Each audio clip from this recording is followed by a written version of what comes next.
এতিয়া দুভাগ ৰাতি নিৰন্তৰে ঘড়ীটো বাজি আছে। ময়ো উজাগৰে আছো।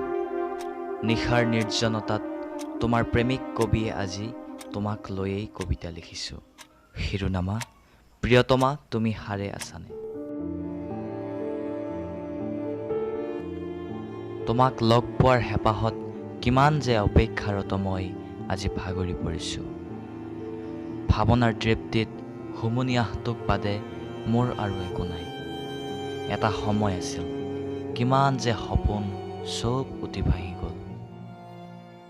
লুইতৰ পাৰলৈ মই সেইদিনাও আহিছিলোঁ, সন্ধিয়া পৰত বেলি ডুবা চাম বুলি। পিছে তুমি নাই।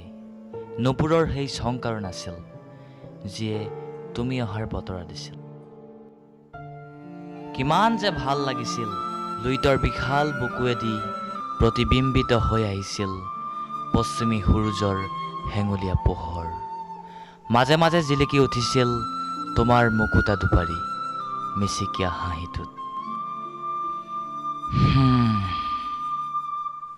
আগতে লুইতৰ পাৰলৈ তুমি অহাৰ বাবে আহিছিলোঁ, এতিয়া অভ্যাস হ'ল, সদায়ে আহোঁ।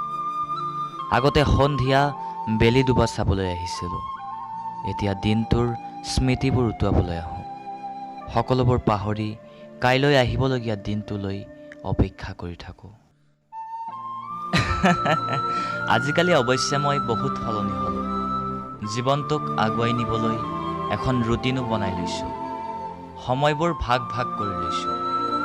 সি যি কি নহওক, এইদৰে আৱেগ আজৰি থাকিলে মোৰ কবিতা গৈ কোনোবা আৱেগপ্ৰৱণ ৰোমান্টিক গ্ৰন্থত পৰিণত হ'ব। বিনিময়ত লিখক হিচাপে ভাল সুনামো পাম।